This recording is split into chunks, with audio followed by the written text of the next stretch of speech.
The next keynote will be delivered by Mr. Karim Benkirane, Chief Commercial Officer at DO, who brings 2 decades of experience in the telecom industry, specializing in both consumer and corporate services and technology provision across international and complex environments. Let's give him a round of applause. Thank you. Good morning, good afternoon.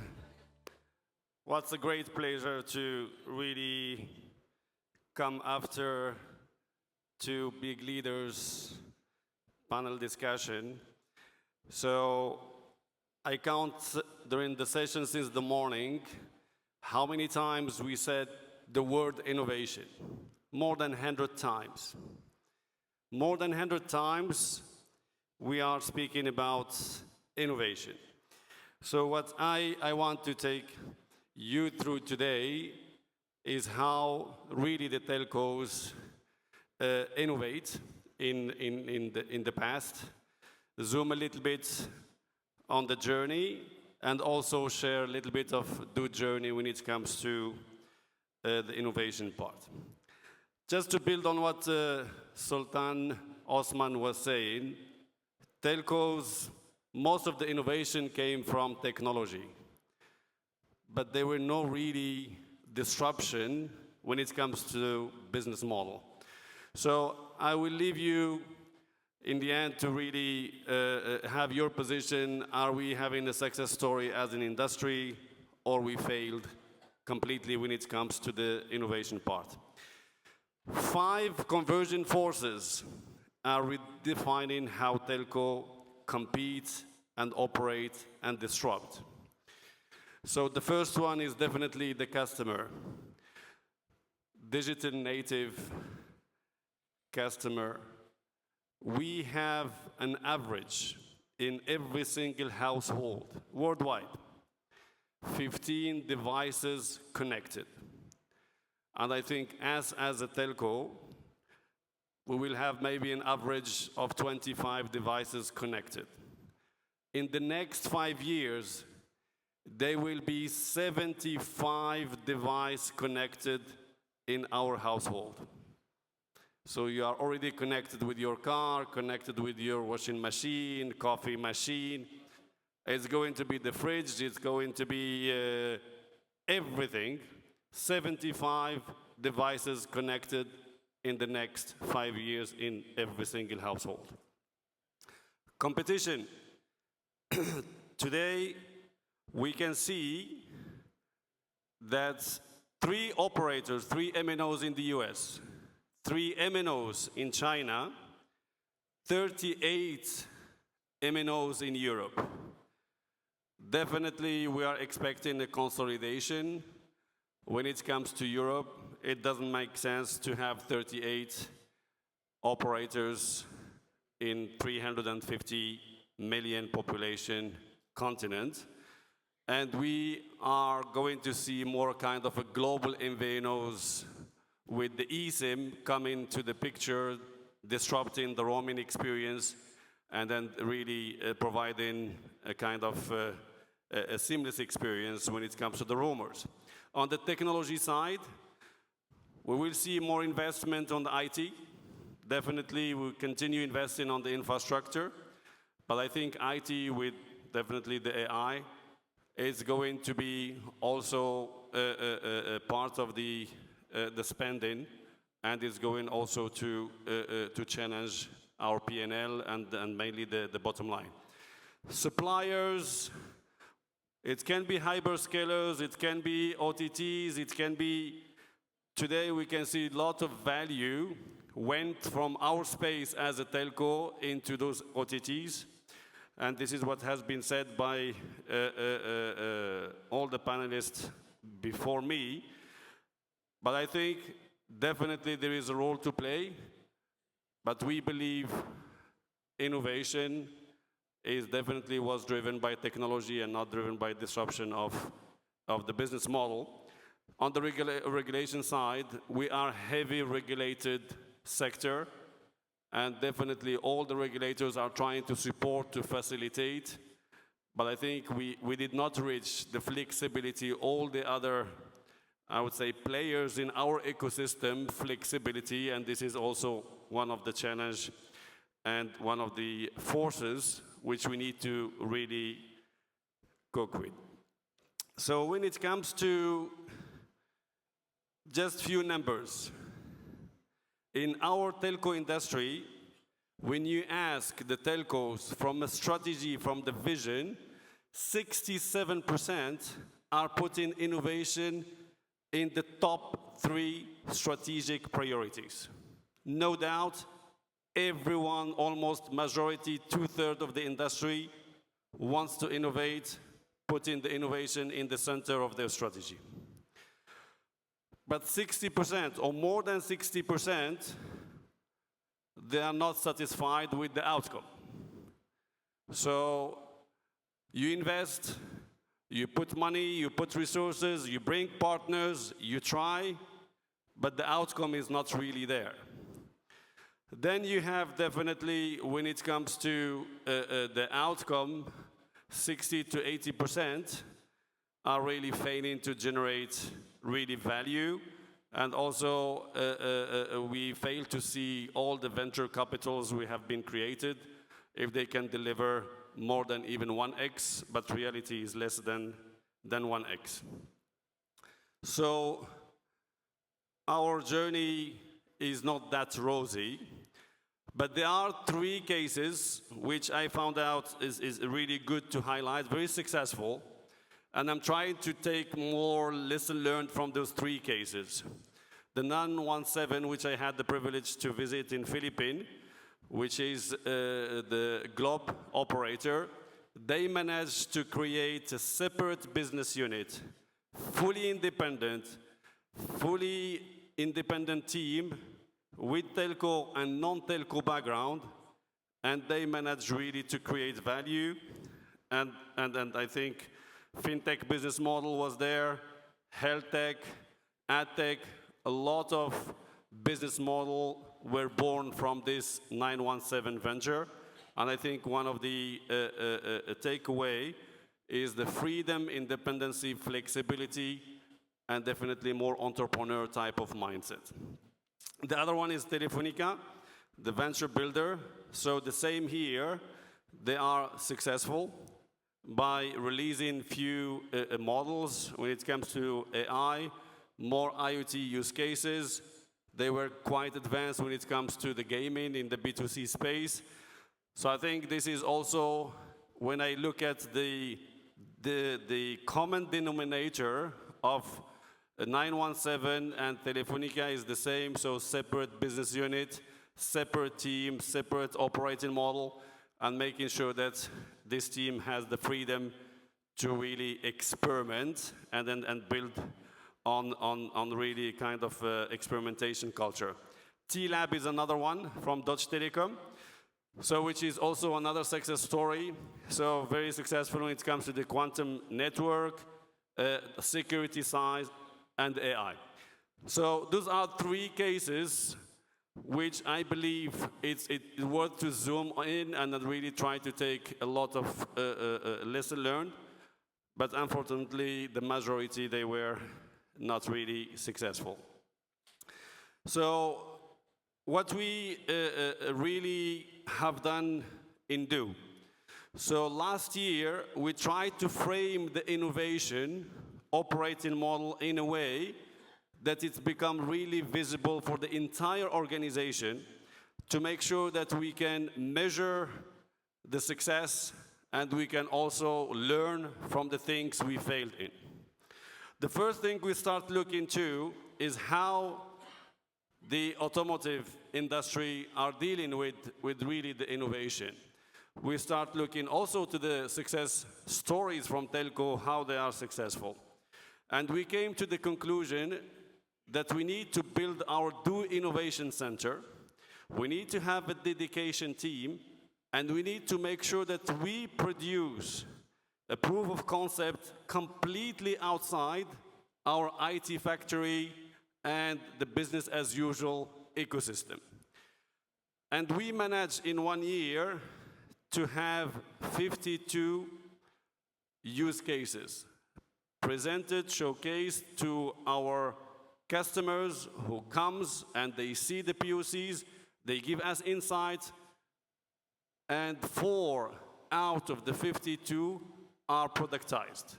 So what does it mean? It means that you are not going to succeed on everything you do.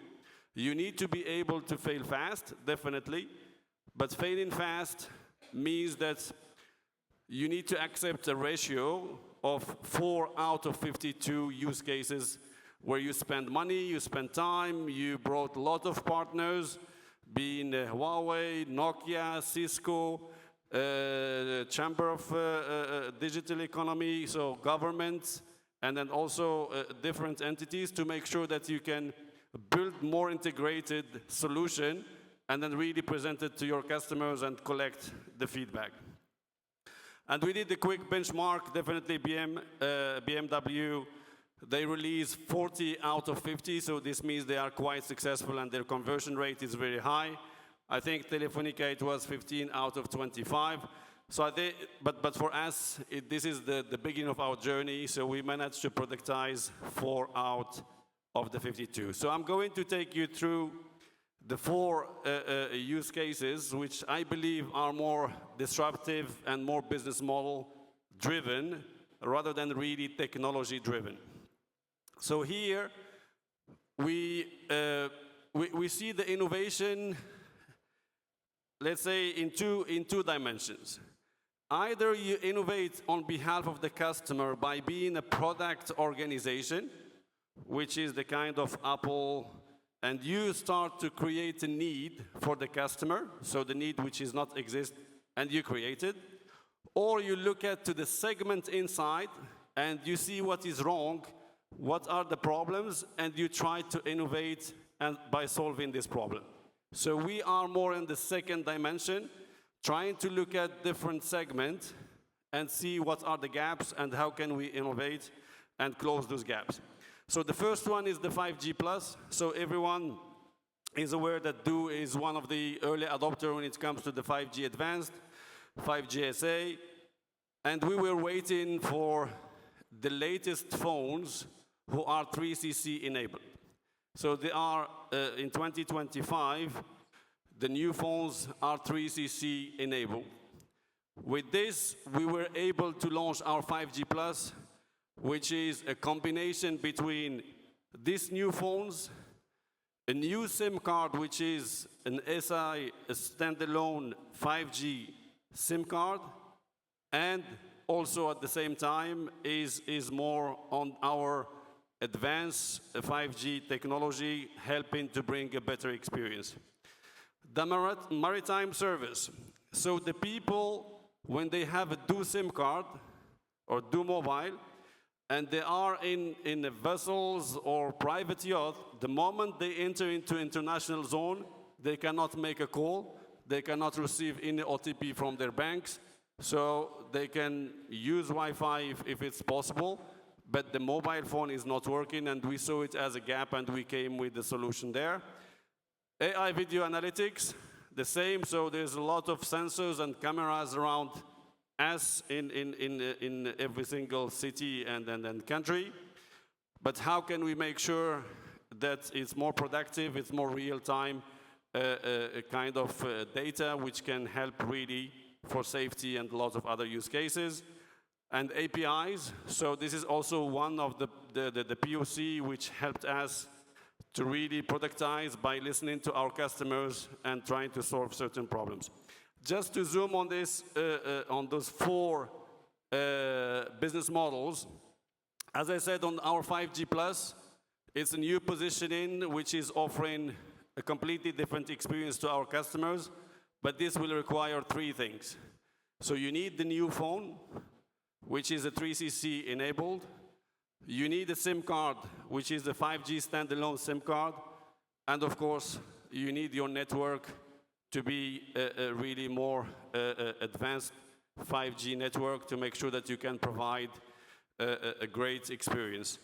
And the analogy we are using on this is like you are in Sheikh Zayed Road, but you have a kind of a fast track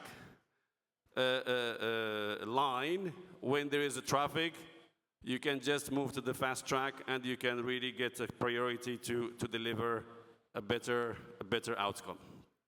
So the second one is our partnership with Elcom and then Starlink, this is also coming from the customer insight. So how come you are connected when you are in the inshore, but the moment you move into the maritime space, you are not connected? So here we are coming with really a new business model born from our Do Innovation Center, trying really to solve a customer issue. So this is a product which is coming to life soon, inshallah. The third one is the AI video analytics, and this is, today there's a lot of infrastructure around us, but how can we make sure that we have an AI model on top of this infrastructure to help our customers? And here the POC was presented in our innovation center.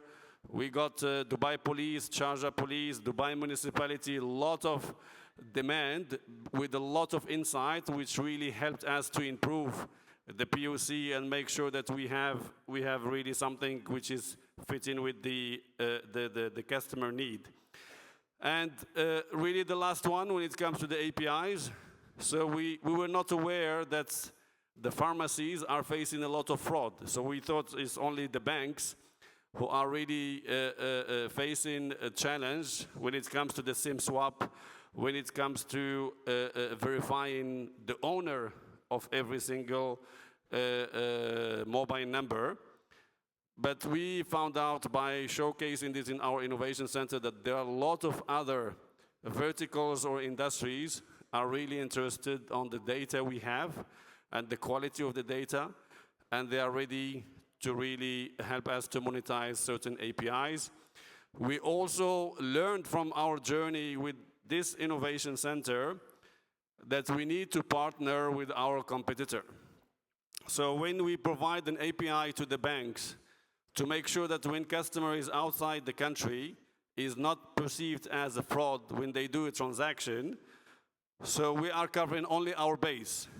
So then the customer said, no, but I need also your competitor API to make sure that I can provide the experience to all my customers. And here we really joined forces together to make sure that we can offer really one API, and they can get access to really to a database and make sure that they can provide more unified experience. And I'm proud that both of us, we signed the first customer, which is Fab Bank, and this is going to be a great outcome from our Do Innovation Center. So a long story short, our takeaway from taking this innovation operating model into a really more dedicated team, more independent, and also accepting to experiment fast and fail fast by dropping 48 use cases and focus only on 4 which get productized. I think there are 5 takeaways here. The first one is definitely you need to have, like all our colleagues in the telecom industry, put the innovation in the center of your strategy, but it has to come with a clear focus. So the second one is definitely the school of thought we took is more segment insight. Let's meet your customers in your innovation center and try to test your POCs and collect more insight and try to improve the business model. The third one is the agility, which is you need to accept that you work on certain POCs for 6 months, for 1 year, and you need to accept to drop them. So 48 use cases killed. 4 are going to be productized and 4 are going to be monetized. Then the other one is definitely do not integrate with your existing ecosystem. Any POC with any partner has to be built, designed outside your ecosystem. Don't disrupt the machine which is, I think, producing thousands of CRs, and you try to build innovation there and you try to be in the queue. So build it completely outside. And of course, we cannot do it alone.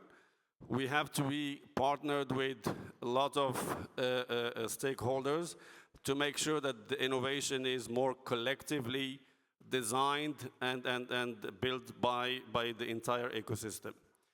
Thank you very much. Enjoy your day.